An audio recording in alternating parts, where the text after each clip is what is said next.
Alright, so for our next adventure, this year I'm going to do like this zombie containment area, this cage that's going to take up my garage.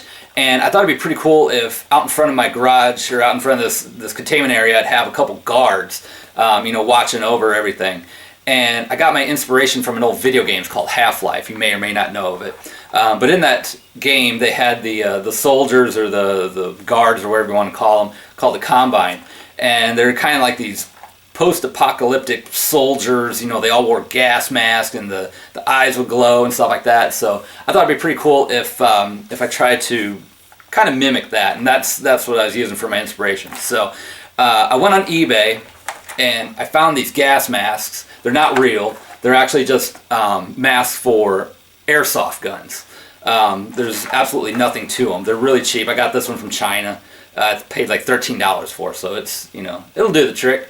When I got it, the very first issue I got, put it on,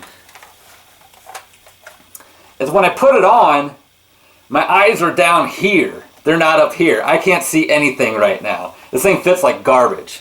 So the first thing I have to do is I need to go in here and modify the inside of this to get the mask to sit down on my face so I can see out the eyes. So that's going to be my first issue. But the other thing I'm going to do to this mask is I also got this Bluetooth speaker that will talk to your smartphone. So I'm going to play in that video game. The soldiers always had this kind of like walkie-talkie chatter that went back and forth, and it was pretty cool and creepy sounding looking. So that's what I'm going to use for audio, and I'm going to just play it off my phone, and it's going to pick up on this speaker here, and I'm just going to modify this mask so it'll accept it somehow.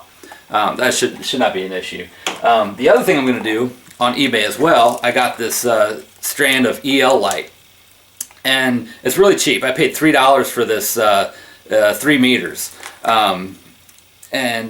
Yeah, so I'm going to take that and I'm going to go around the perimeter of the eyes and try to get that glowing effect like they did in the video games. So anyway, that's going to be our next little project, and we'll see how it goes. So right off the bat, I haven't done a great job of documenting this process. So as you can see in this image, I've already removed the plastic lenses. And also the mask had these ridges around the eye sockets. So I took a DA grinder and ground those down smooth because I need a flat surface to apply the trim rings to. Also, you'll notice these 2 notches that I cut in by the bridge of the nose.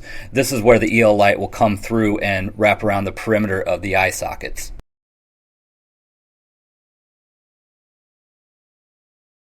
In addition to the notches in the mask, I also had to do notches in the lenses themselves. One thing I'd recommend is as soon as you remove the lenses, mask off both sides, because of the amount of fondling these things get, mine got scratched up pretty well. So these EL lights can be shortened to length, and there are plenty of tutorials on YouTube on how to do it. I personally didn't feel like messing with it, so I slid a few lengths of a shrink tube down the light and left it loose until it got to the end. I'll use this to black out the light anywhere other than what's on the lens. I highly suggest doing this before you start gluing any of the lights down. Alright, to start, I reinstalled one of the lenses and then I pushed the light through the front. I left about 1 inch of the EL light long and put a piece of shrink tube over the extra right up to where it would meet the lens. Don't try to heat up the shrink tube when it's right next to the lens of the mask, obviously. Then I just simply used some hot glue to hold the end of the EL light in place, and you can see where the light comes through the notches that we just got done cutting. Once I got the end of the EL light anchored inside the mask, I slowly started to super glue the light right against the edge where the lens met the mask. And I'll say this was pretty tedious, and you really have to wait for the glue to set up before you did the next spot. I'd say I put a dab of glue probably every inch or so. One thing I will mention is that the super glue caused like this haziness on the lens everywhere it contacted, so you may want to research other adhesives. The trim rings I end up making later on actually covered up these hazy spots, so it wasn't really a big deal to me. Alright, now that I got my EL lights glued on around the lenses, I need to make these little lens covers here, and these are just made out of craft foam. And first off, what I did was I bought this stuff from Walmart. This is just 16-inch foam, But I found out that you can also get it, it doesn't have the cover, but you can also get it with peel and stick back, which made things a lot easier. Because all I did was, well, I took my lens. I want to find my picture here. I took my lens, took it to work, and I photocopied it. So I get the exact perimeter of it. And then I put it into AutoCAD, which I know most of you people aren't going to have access to, but it's a drafting program. So I put it in there, and I was able to trace it out and have it to full scale. From there, I made a whole bunch of these. This is what I made in AutoCAD. See, this dotted line here is the actual lens. Okay, so then I offset it about 3/32, and that is this edge here. And then offset it again, I think it's like, I don't know, 5/16 or so, and that's the outside edge. So I got two layers, the bottom layer and the top layer. The bottom layer, which is this one, if I can get this right here, is that one? Yep, right there. This is the one that's going to go around the outside of the light. Let me see, where are we at here? Well, I got it upside down, so it's going to go right here. You can see that. Got this little notch up here to clear all the things, because this is going to sit down flush on the mask itself. Okay, so I got the bottom layer, and this has got the sticky side. Normally I would make it with, I ran out basically. I ran out of the black stuff because I've made a couple of these. So this is made from the stuff that is the non-sticky, which would have worked better because once I stuck the two together, if you can see that, get them perfectly lined up. Once I'd stick the two together, they're together for good, but this would all be exposed stickiness, if you will. And that's what I did on this one. And I was just able to press in the screen, and it held it in great. But unfortunately, I ran out. So we're gonna have to actually glue in my other piece of foam. So I got my two pieces here. This is the bottom side. Okay, this is the top side. I gotta make sure I get this orientated right so I can do this. Okay, I'm gonna line that up. Okay, make sure it's all clean. This is a one-shot deal. If you don't get this right on the first try, you're done. And I've done this a few times already. So, wish me luck. I'm just going to try to eyeball this here. I'm going to start at one corner very carefully. Try not to pull it, because if you pull it, you will make it, you'll fuck up the shape. There we go. I think that worked pretty good. Okay. Yeah, there we go. Alright. See that there? Alright. Another thing to do, keep these, because once they're all together, we've got to paint them, and these will be good for sticking in here, and because you don't want to get, I don't want to get paint on the screen, or you know, like the plexi dip. Is that right? Am I saying that right?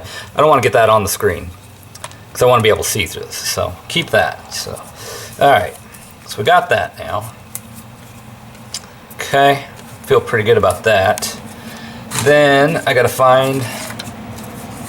Here's my top one. I marked it with a T. And as the school bus goes by, right there.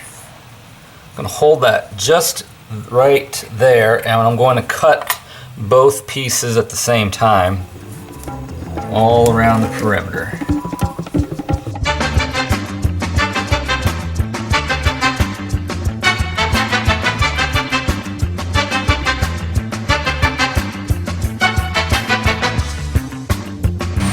There. Got a few rough edges, but see that? Okay. Alright, so now I'm going to put my screen in. And remember I said keep the pieces from the inside. I got so many of them around here. I didn't do a very good job of holding on to them. Shit, where'd it go? I need the big one. Is that it? Yep, that was it. Okay. So that was the inside piece. It came out of there originally. Where are we at? There we go. And I'm just going to use that as my template for my screen. This is just screen door screen.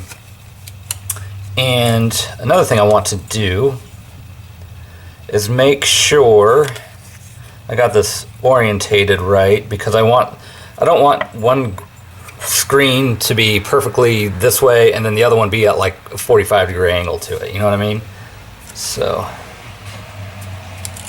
do that. Now I'm just going to take some scissors, which are back here.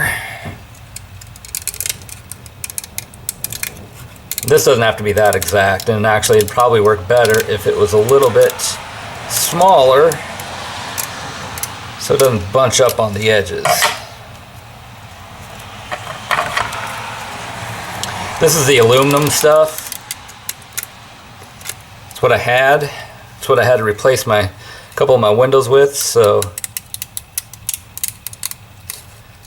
if I were to do it again, I'd probably do the fiberglass one. There we go. If we did that right, that fits perfectly in here, right? Please. Pretty good. Pretty good. Okay. Now, damn school bus. Like I said last time, this one, you can see how glossy it is. It's got the tacky surface on it. I don't have that luxury on this one, so I'm going to have to do some dabs of hot glue and try to get that in there without getting it on this inside edge. So that's going to be fun. Alright, I think that'll work.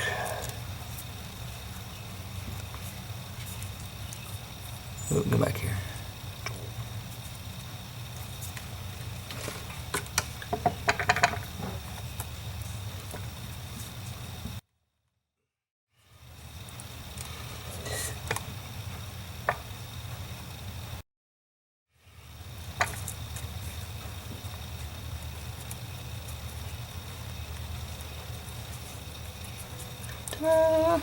Okay. All right. While I was at Walmart, I stopped and got a bag of these googly eyes in the craft store or craft aisle, and I just hot glued them around the perimeter of my lens here. Let me pull this out, and that's going to give it. I saw this on another another video. I can't remember the guy's name, but I thought it was pretty cool. Once you paint them up and you lose the googly eyes, they look like rivets. So I got those glued on. And remember when I said to keep the inserts that you cut out? I'm putting these back in here because I don't want to get the plexi dip stuff on my lens. So I'm just going to set this in here, and hopefully it doesn't glue it right to the thing. I hope. Yeah. If it doesn't, we'll just figure out a different way of doing it, I guess. So, anyway, I got these ready to go. I'm going to spray them with some plexi dip, and we'll be ready to rock and roll. Alright, so I just got done dremeling out the middle part of the mask here. Just using the cutoff wheel and the sanding disc, and just hollow that out. Here I got my Bluetooth speaker that I've already taken apart, taken the screws out, and I'm not going to be using this part of it. I'm just going to be gluing that right into place like so. You can see that. There we go. So, yeah. I gotta take off these little clips here, but other than that, yeah, remove this and glue it into place, and that's all I'm going to do with it. So the speaker was very straightforward. I did have to unsolder the speaker from the circuit board to get the two halves apart. I then glued the speaker side to the outside of the mask using some E6000, And once that dried, I resoldered the wires back to the base, and I just used some commercial grade Velcro to hold it in place inside the mask. This makes it easier to turn on and off, and also to hook it up to the charger. Another thing I did is I took a piece of that peel and stick craft foam and attached it to the circuit board for a little bit of protection. So for the air filter modification, I bought this pocket plasma off of eBay. I then simply took a compass and measured the radius to the outside edge of the actual light up part of it.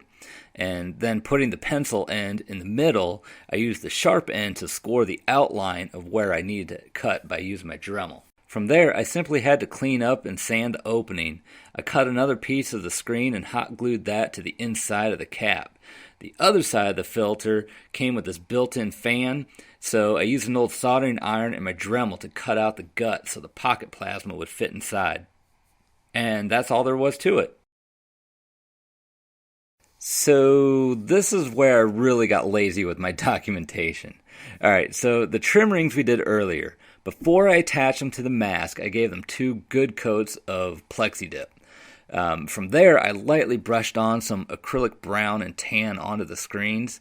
I wanted to detail these first before I attached them because I didn't want to get any paint on the lenses.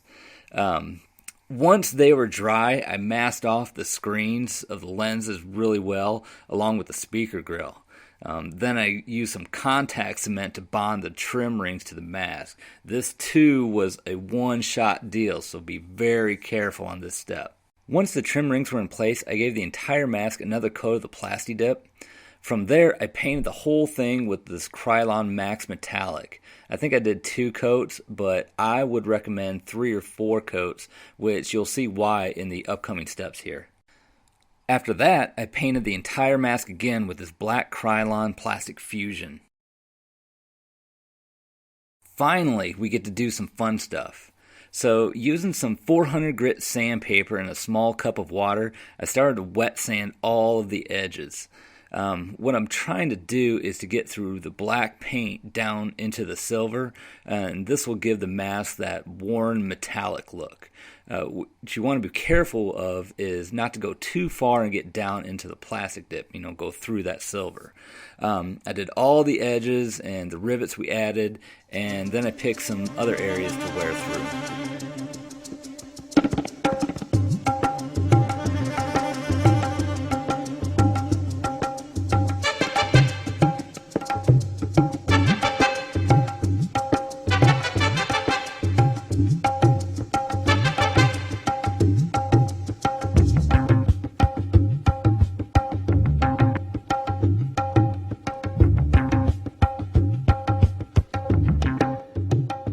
I did the same thing on the air filter, only this time after spraying the metallic paint, I first did a layer of this Krylon Sunbeam Yellow, and then did a couple layers of this Bajas Gold. I hope I'm saying that right. This gave a little bit more depth to the weathering when I wet sanded, as I went through the darker yellow into the lighter yellow, and then into the metallic.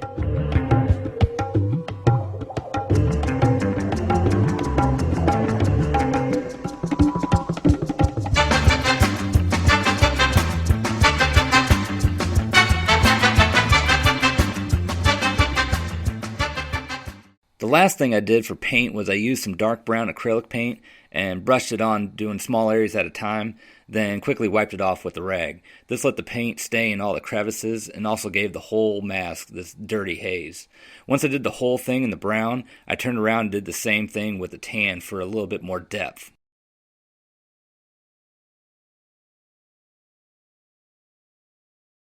I wanted to add some type of extra little detail, so looking around my garage, I found this leftover screen door spline, so I just cut a section of this along with a couple grommets I got from Harbor Freight and added them to the mask. I painted these as well with the same acrylics as I did before, and if you look closely, I also used just a little bit of lime green in some places. One last thing I had to address, the yellow lights would actually light up my face inside the mask, which I really didn't want, so I bought this transparent mirror screen protector thing made for tablets, and cut them out to size and made notches around the clips inside the mask so they would lay flat against the lenses. Then I just used a couple dabs of hot glue to hold them in place. This also helped reflect the light, outward. So hopefully you guys found this video helpful. I know I was just kind of all over the place with the way I put it together. I just did a poor job of documenting everything, and I apologize for that. But hopefully there's some things in here that you can apply to your own mask or your own build. If you guys got any questions, feel free to leave them down in the comments. I'm not going to keep any secrets or anything. I think I did a pretty good job of explaining and detailing everything that I did going through making this guy. And yeah. Subscribe, like, all that jazz, and we'll have some other stuff coming up. So thanks for sticking around, and catch you on the next one.